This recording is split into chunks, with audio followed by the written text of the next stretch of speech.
कल्पना करा अशा काळाची जेव्हा पृथ्वीवर धर्म आणि अधर्म यांच्यात संघर्ष सुरू होता. देव आणि ऋषी चिंतेत होते, कारण मानवी हृदयात अहंकार वाढत होता. ज्ञान आहे पण ते अहंकारात बदलत आहे. धर्म आहे पण तो केवळ दिखावा राहिला आहे. वैराग्य आहे पण करुणा हरवत चालली आहे. मंदिरांमध्ये पूजा होत होती पण हृदयात भक्ती नव्हती. शास्त्रांचे पठण होत होते पण त्याचा अर्थ विसरला होता. या काळात लोकांमध्ये स्पर्धा वाढली होती. एकमेकांवर द्वेष वाढला होता. गुरु आणि शिष्य यांच्यातही अंतर निर्माण झाले होते.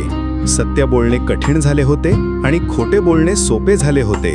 समाजात पवित्रता हरवत चालली होती आणि स्वार्थ वाढत होता. लोकांच्या मनात शांती नव्हती, फक्त चिंता आणि भीती होती. या सगळ्या अधर्माच्या वाढत्या लाटेमुळे त्रिमूर्तींनी एक महत्त्वाचा निर्णय घेतला.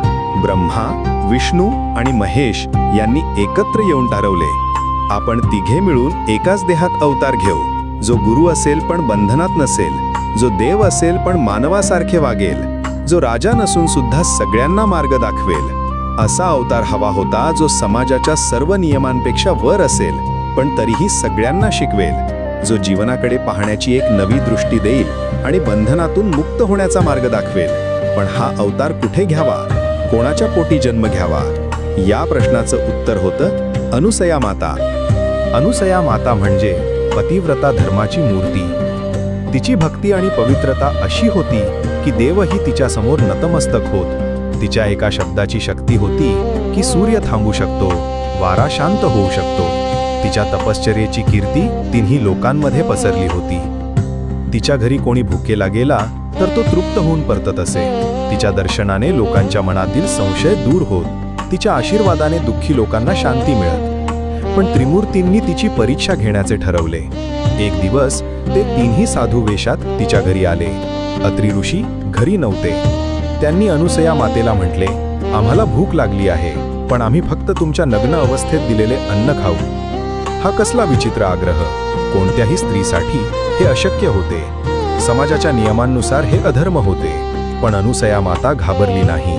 तिच्या मनात शंका आली नाही. तिच्या चेहऱ्यावर शांतता होती. तिने मनात विचार केला, जर हे खरे साधू आहेत तर माझी पवित्रता त्यांना बाळ बनवेल. तिने पाणी शिंपडले आणि म्हणाली, माझ्या पतिव्रता धर्माच्या शक्तीने तुम्ही बाळ व्हा. आणि अचानक त्या तिन्ही महान देव लहान बाळे झाले. अनुसया मातेने त्यांना आपल्या पोटावर ठेवले आणि स्तनपान दिले. तिच्या हृदयात मातृत्वाची भावना उमटली.